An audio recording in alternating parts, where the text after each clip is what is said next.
Assalamualaikum warahmatullahi wabarakatuh. Salam, Om Swastiastu, nama budaya, dan salam kebajikan. Kali ini, tim kita akan membahas mengenai perubahan jumlah kasus korupsi di lingkup instansi Indonesia dari tahun 2004 dan 2025. Sekarang, mari kita perkenalkan anggota-anggotanya. Di sini, anggotanya ada Arfa Syarifanto Fajar, bisa dipanggil Arfa. Kemudian, Saya Alif Putra Indragi, dipanggil Alif. Perkenalkan, nama saya Igede Kenar Fipatrama, bisa dipanggil Kenar. Perkenalkan, nama saya Fadil Alim Rahman, dipanggil Fadil. Perkenalkan, nama saya Arsyad Azulfan, bisa dipanggil Arsyad. oke, lanjut. Dari tabel data ini ada 6 instansi, yaitu ada DPR RI, Kementerian atau Lembaga, BUMN atau BUMD, Komisi, Pemerintah Provinsi, dan Pemkat atau Pemkot. Nah, dari tabel berikut ini, DPR RI 2004 sampai 2025 berjumlah 87. Damn. Nah, terus jika 6 instansi dari 2004 sampai 2005 itu ditotalkan menjadi 1.706 koruptor, bro. Damn. Nah, dari perhitungan nanti di grafik, nanti tahun akan dijadikan sumbu X dan jumlah koruptor sumbu Y yang nantinya dapat digunakan untuk memprediksi ke depannya. Nah, kalau penasaran dapat tabelnya itu dari mana? Nah, bisa lihat di pojok kanan dari PPT ini ada website resmi dari KPK. Setelah kita mengolah datanya di software Microsoft Excel, kita dapatkan grafik dan juga persamaannya. Di sini kami menggunakan regresi polinomial yang dapatkan persamaan yaitu Y sama dengan negatif 0,2891 X kuadrat ditambah 12,851 X dan dikurangi 20,377.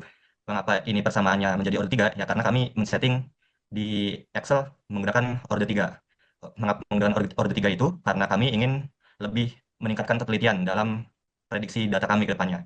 Dan di sini R adalah tingkat ketelitian dari persamaan tersebut, yaitu sekitar 60%.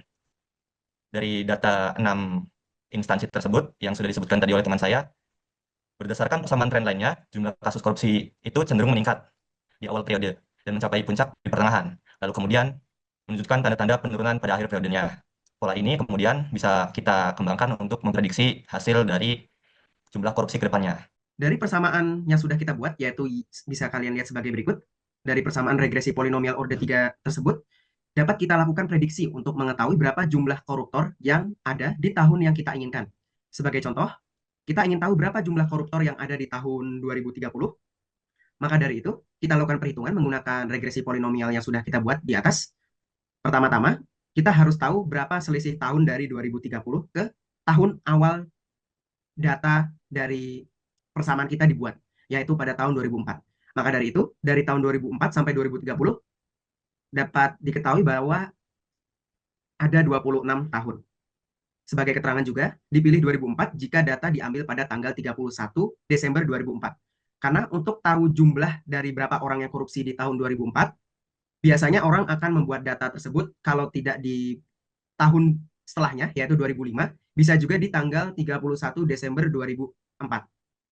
Maka dari itu, diperoleh tahun ke-26, yaitu 2030. Nah, di tahun ke-26, kita bisa masukkan angka 26 tersebut ke dalam persamaan regresi polinomial kita dengan mensubstitusikan X di X kuadrat dan juga di X. Dengan perhitungan sebagai berikut, maka ditemukan 118,3 koruptor di tahun 2030, atau bisa kita aproksimasikan yaitu 118 orang. Nah, dengan perhitungan kedua, kita memilih tahun ke-25, yang dimulai dari 2005 bulan Januari. Sebagai keterangan, kita memilih 2005 tadi jika data yang diambil yaitu pada tanggal 1 Januari 2005. Dengan melakukan perhitungan yang sama, yaitu dengan mensubstitusikan X dengan 25, maka ditemukan hasil sebagai berikut, yaitu 120 orang yang korupsi. Jadi, prediksi kenaikan para koruptor menggunakan persamaan regresi polinomial, yaitu bertambah kurang lebihnya 118 sampai 120 orang koruptor di tahun 2030. Next. Ya, baik. Setelah kita tadi menemukan persamaan umumnya, tentunya situasi di lapangan tidak semulus dari data yang didapat di tahun-tahun sebelumnya. Untuk itu, kita perlu mempertimbangkan faktor-faktor lain yang mempengaruhi kenaikan ataupun penurunan dari jumlah koruptor ke depannya, dengan cara menurunkan persamaan tadi untuk mendapatkan gambaran ke depannya itu akan seperti apa jika disimulasikan dengan beberapa tambahan seperti kebijakan ataupun situasi-situasi lainnya. Dari persamaan tadi, yaitu Y sama dengan negatif 0,2891 X kuadrat, ditambah 12,851 X dikurangi 20,377, kita turunkan menjadi Y setelah 2025, yaitu jumlah koruptor setelah 2025 sama dengan jumlah koruptor 2025 dikalikan dengan S, yaitu S sendiri di sini adalah efek instan di awal, yang bisa berupa kebijakan ataupun yang lain sebagainya yang mempengaruhi data ke depannya. Setelah itu, setiap tahunnya pasti akan ada efek berkelanjutan yang bisa diwakili dengan R di sini. Setelah ditemukan persamaan tersebut, bisa diturunkan lagi menjadi Y pada tahun ke T adalah Y awalnya dikali dengan 1 dikurangi R pangkat T. Dan pada percobaan kita kali ini didapatkan Y 2030 karena dimulai dari 2030 sama dengan baseline-nya, yaitu 2030 sendiri, dikalikan dengan kebijakan awalnya apa, dan dikali dengan 1 minus R pangkat T. Sehingga nanti bisa didapatkan data tahun-tahun berikutnya dengan menggunakan percobaan seperti dicoba dengan situasi yang ekstrim ataupun kebijakan-kebijakan yang dapat mengurangi ataupun menambah jumlah koruptornya. Next. Nah, dari persamaan regresi yang sudah kita buat, kita diharuskan untuk melakukan maksimal 3 pengujian ekstrim, seperti data outliners. Nah, pada yang akan saya jelaskan ini adalah kondisi ekstrim pertama, yaitu prediksi jumlah koruptor di tahun 2030 dengan kebijakan super ketat. Namun sebelumnya, FYI juga, pada perhitungan umum kita didapatkan bahwa di tahun 2030, dengan tanpa kebijakan atau tanpa interferensi, jumlah koruptornya adalah 115 sampai 123 orang. Dengan angka pasti kita yang sudah tadi kita hitung, dengan menggunakan regresi polinomial kita, yaitu angka tepatnya adalah 118 sampai 120 orang. Di sini kita sengaja memperpanjang interval kita dengan maksud untuk memperakurat perhitungan kita, yaitu dengan menambahkan standar deviasi kurang lebih 3 orang. Ya, maka dari itu kita buat juga intervalnya menjadi lebih panjang, yaitu dengan batas bawah mulai dari 115 orang sampai dengan batas atas yaitu 123 orang. Nah, namun bagaimana jika terjadi interferensi yang dapat mengubah grafik ataupun rumus persamaan regresi linear yang sudah kita buat?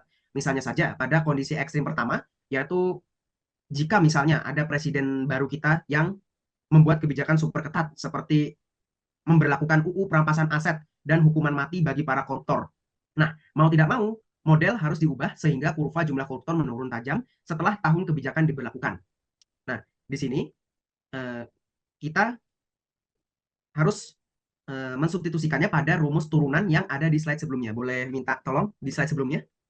Dari rumus pertama, yaitu persamaan regresi polinomial kita di persamaan satu ini, kita harus menurunkannya menjadi persamaan 2, yaitu dengan Y 2030, karena 2030 adalah tahun yang ingin kita ketahui, sama dengan Y baseline 2030 dikali S dikali 1 min R pangkat T. Next, dengan S merupakan efek instan di awal, dan juga R merupakan efek penurunan berkelanjutan per tahun. Dengan T adalah selisih tahun, yaitu dari 2025 ke 2030 adalah 5 tahun. Nah, di sini kita mengasumsikan beberapa interferensi yang dapat mempengaruhi persamaan regresi linear tersebut jika dilakukan pada kondisi ekstrim satu ini. Yang pertama, ini adalah interferensi super ketat, yaitu dengan pengurangan langsung 50%. Maka dari itu, jika aturan ini diberlakukan super ketat, sangat ketat, logikanya koruptornya akan langsung menurun dengan signifikan. Di sini kita punya bukti perhitungan matematis, yaitu dengan mensubstitusikan S sama dengan 0,5, penurunan 20% per tahun, dan juga R sama dengan 0,2, itu termasuk tinggi, dan juga T adalah 5 tahun. Maka dari itu, dengan perhitungan itu dapat ditemukan bahwa jumlah orang yang korupsi pada tahun 2030 adalah 20 orang. Next. Kemudian pada kondisi selanjutnya adalah apa yang terjadi jika darurat militer bangkit lagi. Jika darurat militer bangkit, maka akan menambahkan jumlah koruptor. Jumlah koruptor menaik tajam setelah darurat militer dibangkitkan lagi.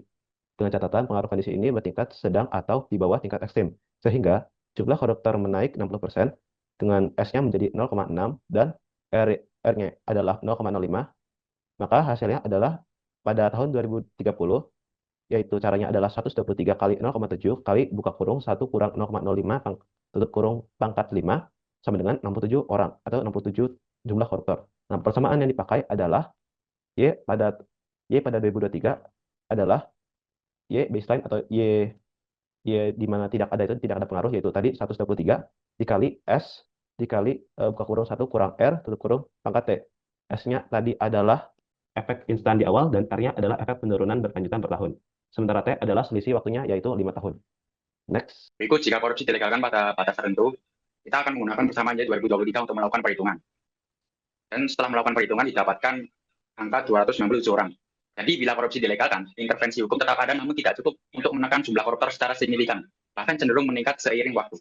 Pengawasan permisif justru meningkatkan jumlah koruptor sebanyak 10%. Dalam perhitungan jumlah koruptor pada kondisi ini, prediksi jumlahnya yang telah kita melakukan perhitungan pada ini didapatkan 297 orang. Next, berikut kesimpulannya. Jadi prediksi menunjukkan bahwa jumlah koruptor di tahun 2030 sangat bergantung pada arah kebijakan. Tanpa kebijakan, angkanya diperkirakan sekitar 123 orang. Jika kebijakan anti korupsi ketat diterapkan, jumlah ini dapat ditekan drastis hingga 20-50 orang. Sedangkan skenario darurat militer bisa menghasilkan 29-79 orang dengan risiko rebound bila situasi tidak stabil. Sebaliknya, legalisasi sebagian justru berpotensi meningkatkan jumlah koruptor secara tajam hingga 188 sampai 495 orang. Dengan demikian, kebijakan yang ketat terbukti memberi penurunan signifikan, sementara kelonggaran akan memicu peningkatan tajam. Sekian dari kelompok kami. Terima kasih sudah menonton video presentasi kita. Mohon maaf sebesar-besarnya bila ada kesalahan. Wassalamualaikum warahmatullahi wabarakatuh.